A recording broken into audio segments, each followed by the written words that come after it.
দুর্গাপুরের বেসরকারি medical college হাসপাতালের দ্বিতীয় বর্ষের এক ছাত্রীকে গণধর্ষণের অভিযোগ ঘিরে চাঞ্চল্য ছড়িয়েছে সমগ্র রাজ্যে।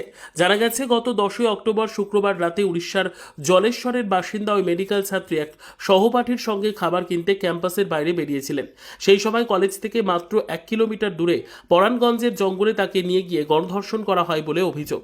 ঘটনা প্রকাশ্যে আসতেই নড়েচড়ে বসে আসানসোল দুর্গাপুর পুলিশ কমিশনারেট। ইতিমধ্যে এই ঘটনায় 6 জনকে গ্রেফতার করেছে পুলিশ, যার মধ্যে রয়েছে নির্যাতিতার এক সহপাঠীও। এদিকে ঘটনাকে কেন্দ্র করে রাজনৈতিক মহলে শুরু হয়েছে তীব্র প্রতিক্রিয়া। বিরোধী দল বিজেপি, সিপিআইএম ও এসইউসিআই এর পক্ষ থেকে রাজ্য সরকারের বিরুদ্ধে তোপ দাগা হয়েছে। নির্যাতিতার ন্যায় বিচারের দাবিতে বিজেপির পক্ষ থেকে দুর্গাপুরে শুরু হয় ধর্ণা কর্মসূচি। ধর্ণা মঞ্চ উদ্বোধন করেন বিরোধী দলনেতা শুভেন্দু অধিকারী। পরবর্তীতে রাজ্যপালও দুর্গাপুরে এসে নির্যাতিতা ও তার পরিবারের সঙ্গে সাক্ষাৎ করেন। বৃহস্পতিবার একই মঞ্চে উপস্থিত হয়ে বিজেপি নেতা রাহুল সিনহা তীব্র ভাষায় আক্রমণ করেন রাজ্য সরকারকে। তার বক্তব্য, যেখানে মুখ্যমন্ত্রী মহিলা, সেখানে রাজ্যের মহিলারাই নিরাপদ নন। মুখ্যমন্ত্রী মমতা বন্দ্যোপাধ্যায়ের উদ্দেশ্যে কটাক্ষ করে তিনি আরও বলেন, এখন তিনি রাতে মহিলাদের বাইরে যেতে নিষেধ করছেন, হয়তো কিছুদিন পরে দিনে বেরোতেও নিষেধ করবেন। রাহুল সিনহা আরও দাবি করেন, রাজ্য পুলিশকে স্বাধীনভাবে কাজ করতে দেওয়া হচ্ছে না। যদি পুলিশকে কাজের স্বাধীনতা দেওয়া হয়, তাহলে 1 মাসের মধ্যেই ধর্ষণকারীদের উপযুক্ত শাস্তি নিশ্চিত করা সম্ভব। দুর্গাপুরের এই নৃশংস ঘটনার ন্যায় বিচারের দাবিতে এখন উত্তাল রাজনৈতিক মহল ও সাধারণ মানুষ। নারীকে বাঁচানোর যে চেষ্টা, ধর্ষণ করবে ওরা, আর আপনার আমার ট্যাক্সের পয়সা দেবে মমতা ব্যানার্জি ধর্ষক পরিবারকে, যারা ধর্ষিতা তাদের পরিবারকে। এর চেয়ে বড় লজ্জার কি আছে? যেখানে যারা করেছে তাদের এমন সাজা দাও, এমন শিক্ষা দাও, যাতে আর কেউ ধর্ষণের কথা চিন্তা করতে না পারে। তা না করে তিনি কি করছেন? টাকার বিনিময়ে ধর্ষণকারী যারা আছে তাদের অপরাধকে ধামাচাপা দেওয়ার চেষ্টা। 6 জন তো গ্রেপ্তার হয়েছে, তারপরেও কেন মানে এই আন্দোলনগুলো? 6 জন গ্রেপ্তার হয়েছে। 6 জন গ্রেপ্তার কখন হয়েছে?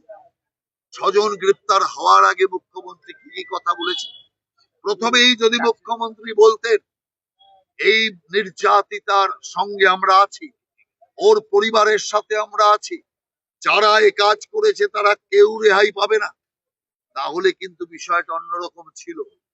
আজকে 6 জন কেন 26 জন ধরা পড়লেও মানুষ ওকে গুরুত্ব দিচ্ছে না। তার কারণ মুখ্যমন্ত্রী তার আগে যে সমস্ত বিবৃতি দিয়েছে, যে সমস্ত আচরণ দেখিয়েছে, তা পরিবার বিরোধী। মুখ্যমন্ত্রী একবার ওই পরিবারের সাথে কথা বলতে পারতেন না? ওই পরিবারের সাথে কথা বললে কি হতো? মুখ্যমন্ত্রীর জাত চলে যেত? নাকি 4টে মুসলমানের ভোট কমে গেলে মুখ্যমন্ত্রী সরকার হারিয়ে ফেলতো? কিসের জন্য মুখ্যমন্ত্রী নির্যাতিতা পরিবারের সাথে কথা বললেন না? অথচ আরজিকরের পরিবারের কাছে গিয়েছিলেন কেন? টাকার বান্ডিল নিয়ে। এখানে গেলেন না কেন? এখানে কথা বললেন না কেন? ওরা অন্য রাজ্যের ভোটার। অতএব চিন্তা করুন, যেখানে ধর্ষণ সেখানে উনি ভোট হিসাব করছেন, সেখানেও সাম্প্রদায়িকতা হিসাব করছেন। বক্তব্য যেখানে, সেই কারণে 6 জন গ্রেপ্তার হলো। আপনি দেখুন না এই 6 জনের কজন শেষ পর্যন্ত টেকে। মেয়েটি বলছে 3 জন তাকে ধর্ষণ করেছে, আর পুলিশ কমিশনার কি বলছে আপনাদের এখানকার? 1 জন মাত্র করেছে। তার মানে প্রথম থেকেই চালাকের খেল শুরু হয়ে গেছে। আর আপনি যে কজন ধরা পড়েছে তার মধ্যে 1 জনই হিন্দু আছে। আমার তো মনে হয় ওই বাউরিটাকেই শেষ পর্যন্ত বলির পাঠানা বানায়, তার জন্য পুলিশ কমিশনার বলেছে 1 জন। অতএব মেয়েটির বয়ান যেখানে পরিষ্কার, যেখানে অধিক লোক করেছে, পুলিশ কমিশনার জানলো কি করে? ছিল নাকি ওখানে? ওখানে তো সিসিটিভিও নেই, ওখানে তো ডিএমসি লাইটটা পর্যন্ত লাগাতে পারেনি, ওখানে পুলিশ পাহারা পর্যন্ত ছিল না, 4টে লরির থেকে পয়সা তোলার জন্য সিভিক পুলিশও ছিল না, কারণ লরি ওখান দিয়ে চলে না। যে কারণে জানলো কি করে পুলিশ কমিশনার যে ওখানে 1 জন করেছে? সেই কারণে আমি বলি, এটাই হচ্ছে বাঁচানোর প্রক্রিয়া শুরু হয়ে গেছে। তেলেঙ্গানা এবং উত্তরপ্রদেশে এনকাউন্টার স্টাইল হার্ডকোর অপরাধীদেরকে চিরতরে মুক্তি দিতে, এটাই কি বিজেপি? কোন রাজ্যে কি চলছে ও নিয়ে আমি এখন এখানে আলোচনা করব। আজকের আলোচনা যেটা এই রাজ্যের, আর এই রাজ্যে বিজেপি ক্ষমতায় এলে ধর্ষণ থাকবে না, ধর্ষণ মুক্ত বাংলা বানাবো। আর ধর্ষণ যদি কোথাও হয়, এমন সাজা হবে যে ধর্ষণের চিন্তা, মহিলা নির্যাতনের চিন্তাও কেউ কখনো মনে আনতে পারবে না, সাহস পাবে না। নির্যাতিতার বাবা বলছেন, অবস্থান কতদিন চলবে? নির্যাতিতার বাবা বলছেন যে যদি কিছু ভুল বলে থাকি তাহলে ছোট ছেলের মতো ক্ষমা করে দেবেন, মুখ্যমন্ত্রীকে তিনি বলেছেন। তো অপমান করলে, সেটাই তো আমি বললাম, কান কাটা তৃণমূল কংগ্রেস, মান অপমান বোধ নেই। কি বললেন উনি তারপরের কথাটা? আপনার সোনার বাংলা নিয়ে আপনি থাকুন, আমরা এই বাংলায় আর আসতে যাব না। তার মানেটা কি?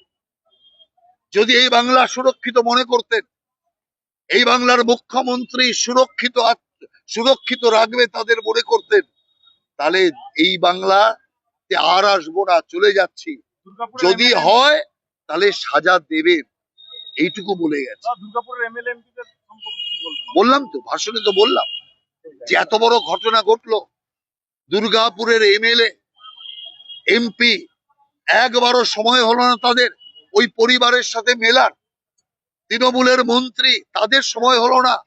এবং তার সাথে সাথে তৃণমূলের যত মহিলা নেত্রী আছে, মহিলা মন্ত্রী আছে, একজন মহিলা এবং তার পরিবারের বেদনায় তাদের মন একবারও কেঁদে উঠলো না, একটা শব্দ তারা করলেন না, একবারও তারা ওই পরিবারকে একটা ফোন করার সৌজন্য দেখাতে পারলেন না।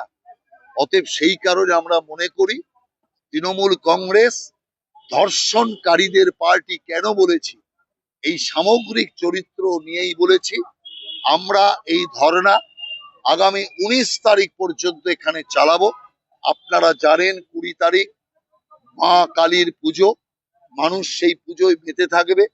যদিও এর মধ্যে ধনতেরাস পড়ছে, কিন্তু আমরা এমন জায়গায় ধর্ণাটা করেছি যাতে ধনতেরাস হোক বা কোনো উৎসবেরই বাধা সৃষ্টি করবে না। আর উৎসব তো তখন হয় যখন উৎসবের মেজাজ থাকে। সেই কারণে যে অবস্থা পশ্চিম বাংলার, এই অবস্থায় মানুষও উদ্বিগ্ন। তাই আমরা কালী পূজার আগের দিন এই ধর্ণা 19 তারিখ পর্যন্ত করে সমাপ্ত করব। রাহুল দা, আপনারা বারবার